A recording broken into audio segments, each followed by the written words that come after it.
Bonjour à vous tous. Merci d'être venus si nombreux ce matin à Riga pour Šorīt uz šo pasākumu, lai paklausītos prezentācijas, kas veltītas atšķirīgām kolekcijām, kas atrodamas dažādos muzejos. Es gribētu pateikties šīs izstādes organizatoriem, Rīgas Biržas muzejam, Francijas institūtam, Francijas vēstniecībai Latvijā, visiem sadarbības partneriem, ar kuriem es labprāt sadarbojos šī projekta laikā. Kopš pagājušā gada novembra mēs cītīgi strādājām. Ar Daigu mēs apmainījāmies domām, strādājām ar Vitu, ar Māru, dalījāmies domās par šo skaisto izstādi, kas tūlīt tiks atvērta publikai un kas pastāstīs jums par Provences valdzinājumu. Šī ir viena no skaistākajām vietām Francijā. Ne visu ir iespējams pārtulkot ar to eleganci un šarmu, kas pievīt Provencei, bet to var redzēt mākslā. Šodien es gribētu pastāstīt par Picasso muzeju Antībās, kas ir aizdevis 5 darbus no savas kolekcijas šai izstādei.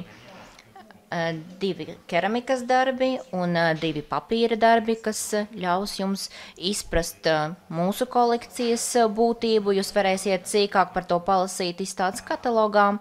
Bet šorīt es gribētu ātri pastāstīt par mūsu muzeja ģenēzi, par tā īpašo vēsturi.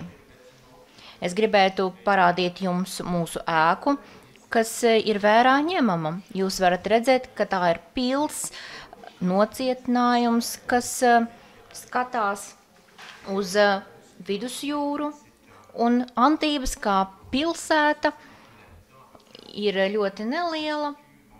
Tā atrodas starp Nīcu un Kannām. Tā ir otrā Maritīmu Alpu reģiona lielākā pilsēta.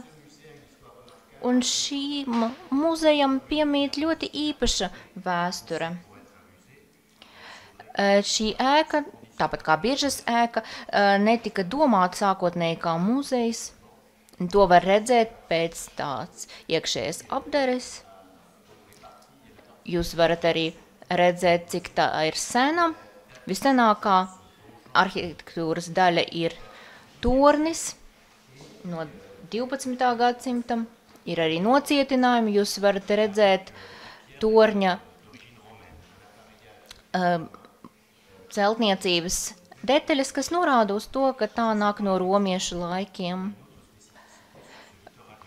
Antībām piemīt ļoti daudz rakstura īpašības, kas norāda uz to, cik sens ir šis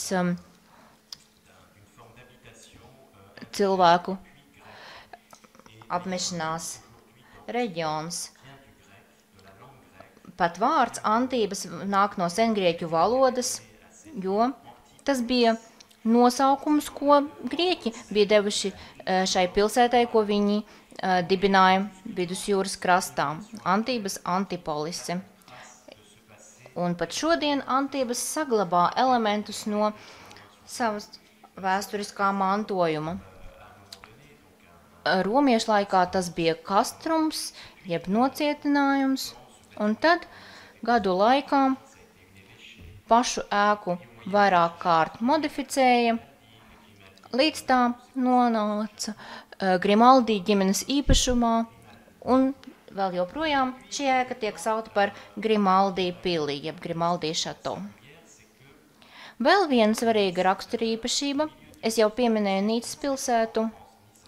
Kādreiz Nīca nepiederēja Francijai, bet gan Itālijai, un robeža bija uz Rovaras upes. Tādējādi Antības atradās uz pašas robežas starp kādreizējo Franciju un Itāliju. Tādēļ visa pilsēta bija nocietināta. Tur bija aizsargvaļņi, jūs varat redzēt dažus no šiem aizsargvaļņiem uz bildes. Šie vaļņi aizsargāja pilsētu no iespējamās agresijas. Jūs redzat, ka šobrīd ģeopolitiskā situācija ir mainījusies. Nīca arī kļuva par Francijas daļu. Līdz ar to vairs nav robežas, nav nepieciešamības nocietināt pilsētu, nav kareivju. Bet jūs varat redzēt, ka tomēr kādreiz šī ēka bija nocietināta. Jūs redzat, ka no vienas puses šo ēku aizsargā jūra, bet no otras puses ir īpašas nocietinātas konstrukcijas, ļoti spēcīgas un aizsargvaļņas.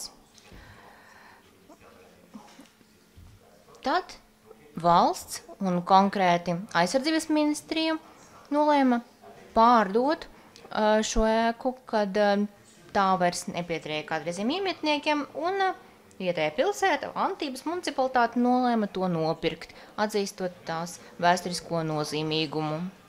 Un par ēkas pārvaldnieku kļuva Romualds Dors de la Susērs, kas bija ļoti vērā ņemams pētnieks tajā laikā. Viņš bija arheologs un pasniedzējs, un viņš ļoti novērtēja pilsētas viduslaiku un senatnes mantojumi. Tādēļ viņš nolēma dibināt muzeju, kas būtu veltīta Antību vēsturei. Muzejs tika dibināts 20. gados, un 30. gadu beigās tas tika slēgts Otrā pasaules kara laikā. Kad sākās karš, muzeja vēsture apstājās, bet pēc kara mēs piedzīvojam ļoti skaistu stāstu, kas bija saistīts ar Picasso. Jūs šeit varat redzēt Picasso, kas sēž uz muzeja terases, tieši uz šīs sienas. Pat šodien jūs varat apskatīt šo ļoti labi saglabājušos terasi ar skulptūrām. Un Picasso vēsture, personīgā vēsture, ļoti cieši savies ar muzeja vēsturi. Picasso bieži atpūtās Côte d'Azur. Viņa pirmais ceļojums Antībās notika 20. gados. Viņš atpūtās Kannās, Golf-Žuanā. Kannas, kā jūs zināt, ir gluži tuvu. Un Picasso ļoti patika šī vieta. Kāpēc? Jūs noteikti zināt, ka Picasso ir dzimis Malagā, kas ir Spānijas tālākais punkts uz dienvidiem. Tātad Picasso nāk no Malagas, viņš dzīvoja Barcelonā, viņš ir pieradis pie vidusjūras gaisotnes, un viņš izjuta ļoti lielu mīlestību pret vidusjūras reģionu.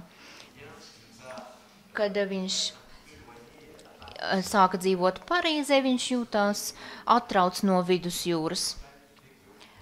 Un vēlāk, kā jūs zinat, politiskā režīma izmaiņas Spānijā noveda pie tā, ka Picasso nolēma tur neatgriezties. Līdz ar to vienīgais veids, kā izjust bērnības atmiņas, neatgriežoties pie Franko režīma, bija pavadīt laiku pie vidusjūras Francijā. Tādēļ Picasso saglabā sev vienu vidusjūras gabaliņu, kas ir tieši Francijas dienvidi, un viņš atgriežas šajā reģionā diezgan bieži, gandrīz katru vasaru. Picasso strādā ļoti daudz. Viņš nekad neapstājas, vienmēr ir iegrimis darbā. Jūs zināt, ka viņš ir pieradis pie šāda režīma, arī viņa tēvs bija gleznotājs un mākslas akadēmijas pasniedzējs.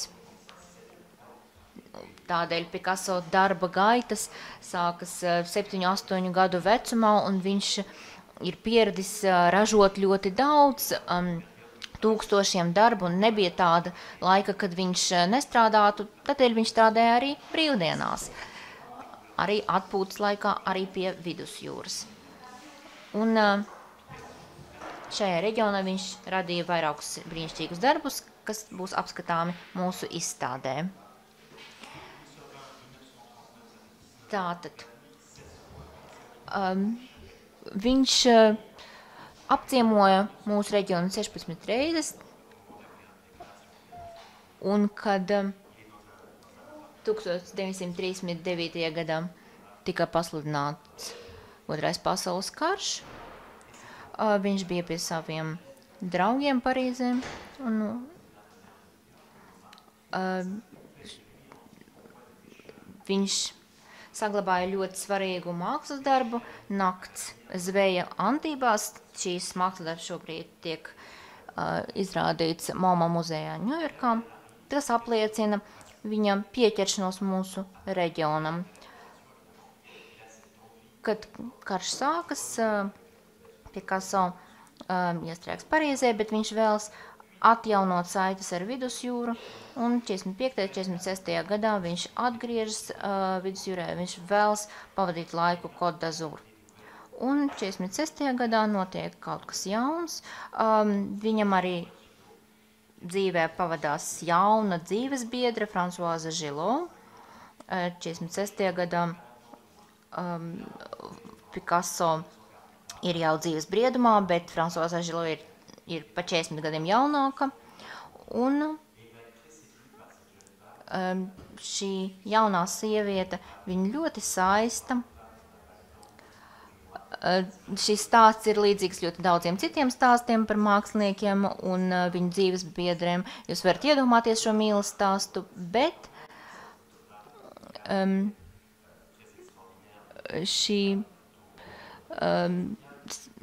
šis romāns ir iemūžināts daudzās fotogrāfijās un bildēs, un Françoise Gillot kļūst par nozīmīgu personību Picasso dzīvē, un kopā ar viņu viņš arī dodas Gorjon un Antībās.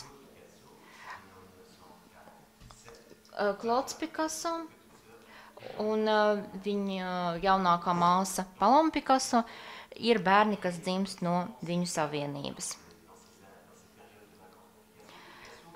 Šajā laikā, kad Picasso pavada savas brīvdienas pie vidusjūras, viņam nav īsti telpas, kur izvērsties un kur radīt.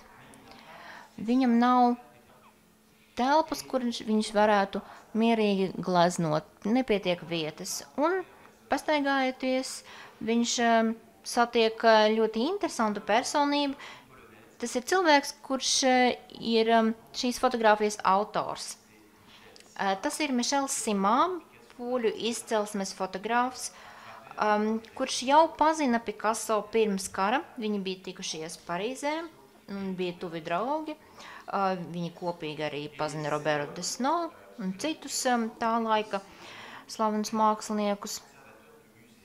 Un Mišels Simā bija arī ļoti tuvs draugs Romualdam Dordelasuzēram, Antību muzeja kuratoram.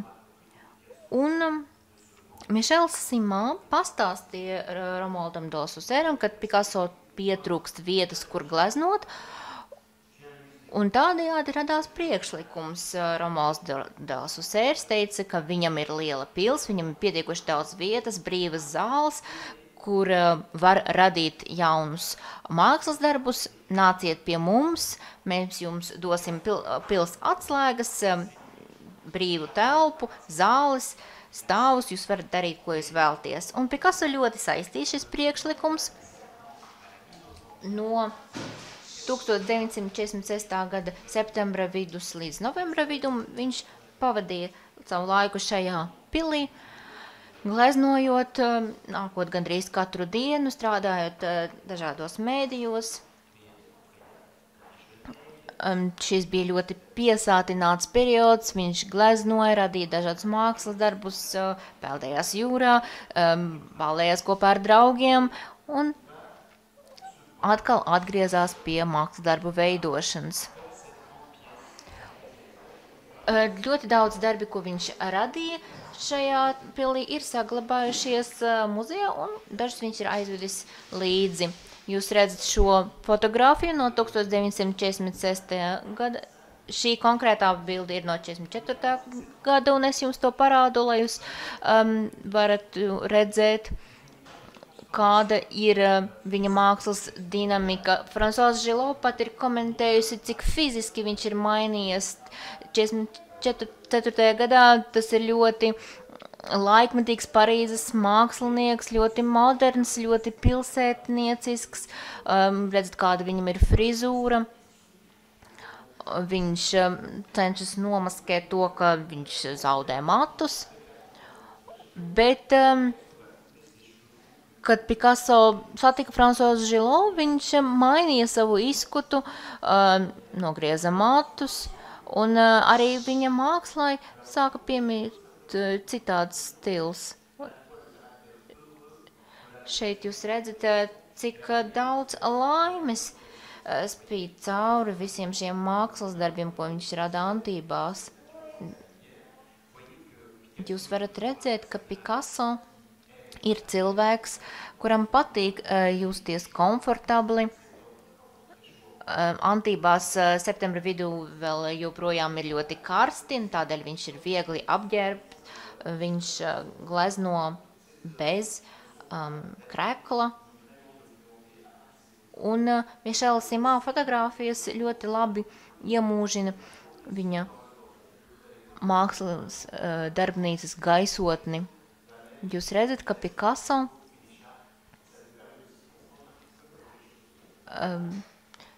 jūtas ļoti brīvi. Jūs redzat, kā viņš pārģērbis, kā mainās telpa ap viņu. Šeit jūs redzat divus darbus. Darbs pa kreisi ir joprojām paliek mūsu kolekcijā. Darbs pa labi ir privāta kolekcijā. Un šeit ir darbi, kas tika radīti Antībās. Īpašais stils ir ļoti labi redzams. Šis darbs saucas Joie de vivre, dzīves prieks. Tas izrāda gaisotni, kas valda Picasso darbos. Daudzi citi mākslinieki, kā piemēram Jean-Paul Gaultier, franču modes mākslinieks, iedvesmojas no šī stila. Jūs redzat, ka uz šīs gleznas ir attēlota François Gillot, tas ir šis dzīvespriecīgais dejošais tēls. Blakus ir dzīvnieki, dažādas kazas, kas jautri rosās šajā ainavā. Un tieši šāda gaisotne ir novērojama šī perioda darbos. Šeit jūs redzat arī Françoisu Gillot, ļoti skaisti jauna sieviete. Un šeit vairāki darbi, kas šobrīd atrodas mūsu muzeja kolekcijā. Picasso strādāja izmantojot ļoti īpašus materiālus. Pēckara periodā nevar atrast audeklus, nevar atrast citus nepieciešamos tradicionālus materiālus, bet ir citi materiāli. Piemēram, celtniecības materiāli, kas tiek izmantoti ēku atjaunošanai, un to var arī redzēt darbu kvalitātē un izpildes tehnikā. Ir laku izmantošana un citas tehnikas. Šī ir pēdējā fotogrāfija no novembra. Jūs redzat Picasso, kas atpūtas, un var redzēt, kā Picasso katru dienu papildina šo kolekciju. Šeit ir darbi uz papīra, tas ir otrais Picasso darba cikls. Tātad darbi ne tikai ar alternatīviem materiāliem, bet arī ar tradicionāliem gošas, zīmējumi, skices. Un šī ir ļoti slavena glezna. Kāpēc? Tāpēc, ka Picasso apkārt bija vairāki mākslas darbi, kas piederēja Antību muzeja kolekcijai, vietējo mākslinieku darbi. Un Picasso izklaidējies, imitējot šos darbus un radot savas versijas. Viņam ļoti patika paņemt kādu citu autora darbu, gleznu un radīt savu alternatīvu versiju, savu interpretāciju. tādējādi tika pārgleznots vairākas gleznes. Šeit jūs redzat vairākus viņa draugus un viesus, Pols Eluārs, Ņuša, citi draugi. Es parādu jums šīs bildes, lai jūs varētu redzēt, kā Picasso dzīvoja šajā vidē, un šeit jūs personīgi varat redzēt, kā Romualds Dordelas Usērs, muzeja iedvesmotais un radītājs, bija aktīvi iesaistīts procesā. Šeit ir izmantots cits moderns materiāls, fibrocementa loksne, parasti tas tiek izmantots kuģu būvē, un tādējādi industriālie ražošanas elementi tiek integrēti mākslas darbu ražošanā. Vēl viens ļoti svarīgs mākslas darbs ir šis triptiks. Tur arī tiek izmantots fibrocementa loksnes. Jūs varat redzēt dažādus sengrieķu kultūras elementus, kas tiek atspoguļot šajā mākslas darbā, kāzas, ainavas elementi, simboliski elementi un tā tālāk. Jūs noteikti zināt, ka Picasso ļoti patika dzīvnieki. Piemēram, šeit jūs varat redzēt dažādas floras un faunas interpretācijas. Un lūk, dzīvē ir viņa mājas mīlulis. Jūs varat redzēt, cik saskan Picasso acu skatiens ar viņa mājas mīluļa acu skatienu. Šis mājas mīlulis arī tika iemūžināts vairākos darbos.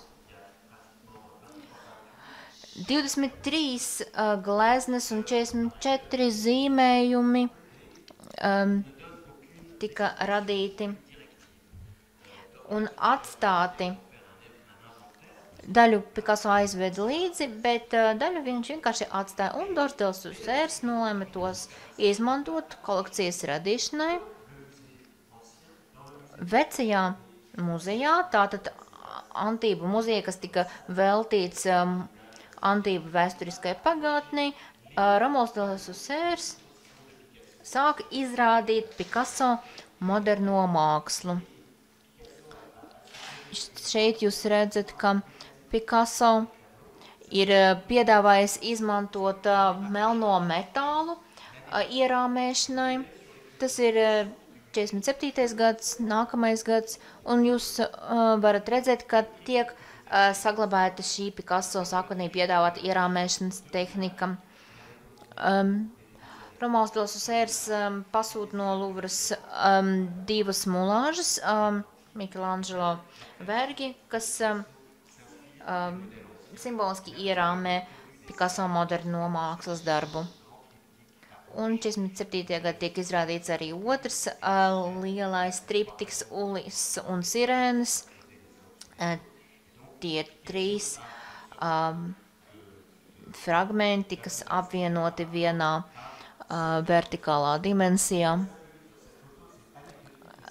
Šis ir vairāk tā kā amizants vēsturisks atgadījums.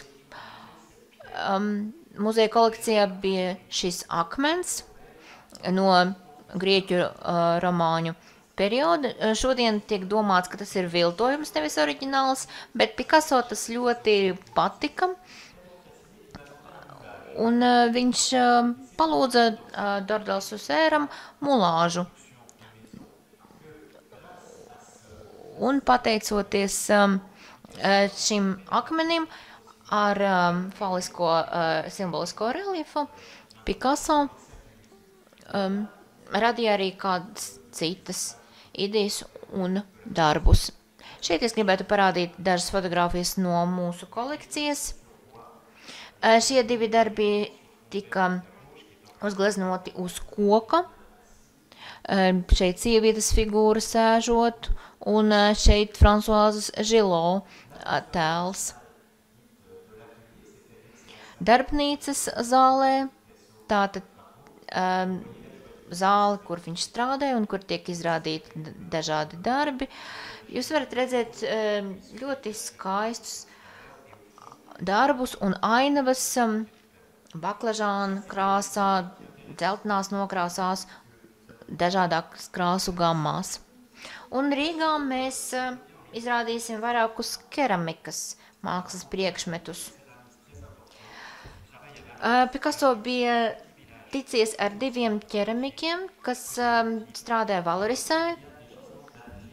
Šī ir vieta netālu no Antībām, kas tradicionāli specializējas uz keramikas darbiem, un Picasso iepazinās ar šo pāri un atkal pievērsās podniecībai, dekoratīvai mākslai un keramikai.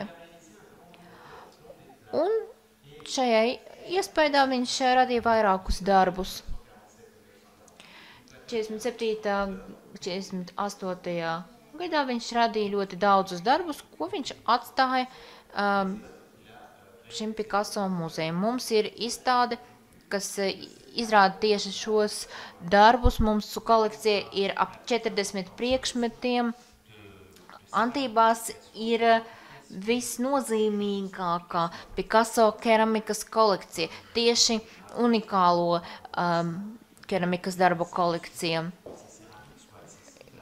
Un Picasso ļoti vēlējās, lai viņa keramikas darbi būtu pieejami pēc iespējas plašākam cilvēku lokam.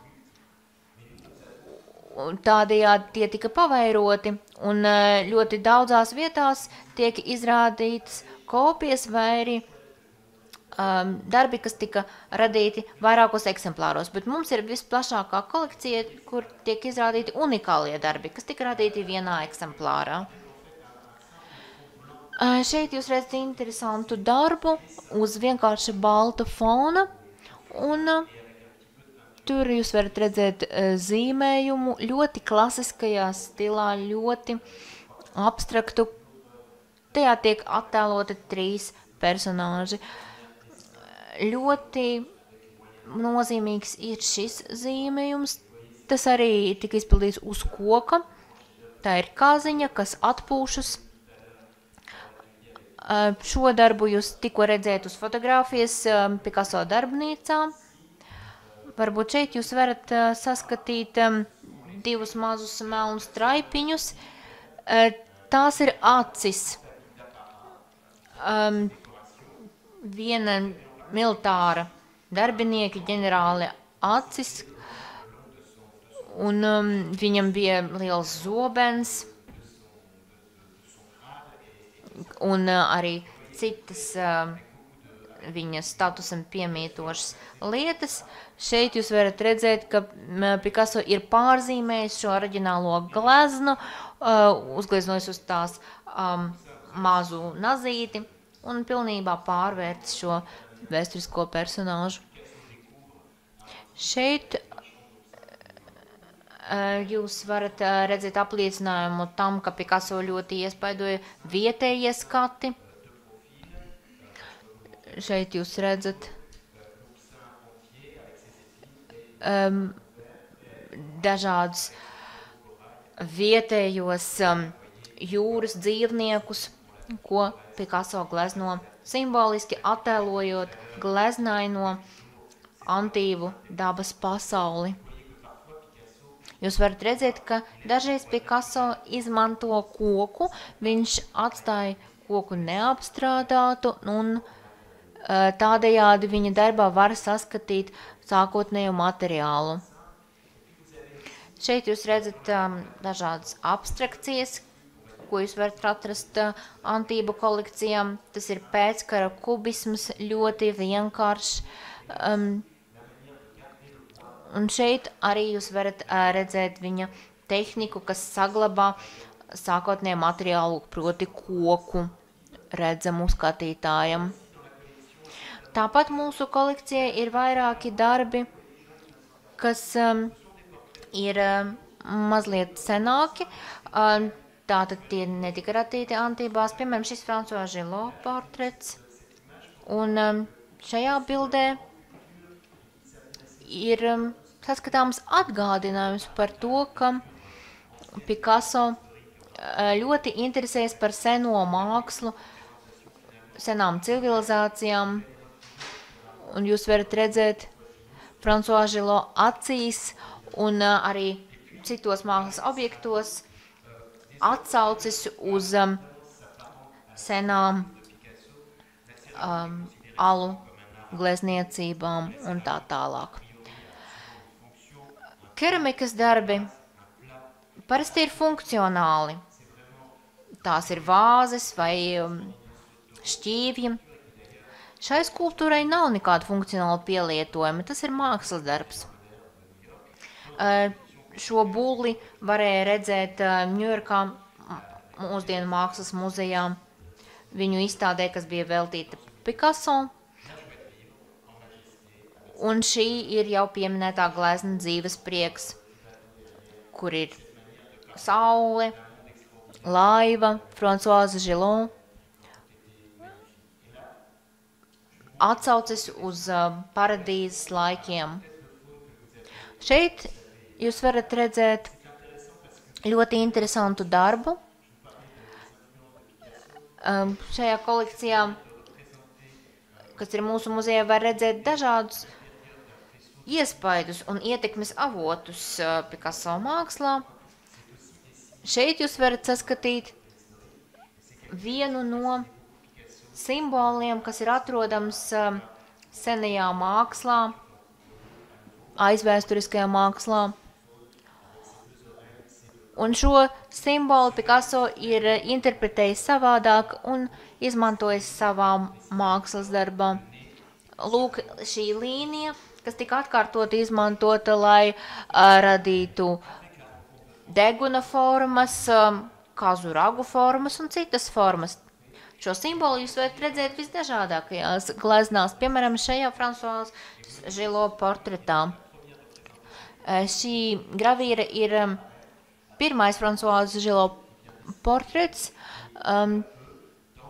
Vienā līnijā ir attēlot tas gan uzacis, gan deguns, un vēlāk šī līnija tiek izmantota, lai uzzīmētu ragus citās gleznās.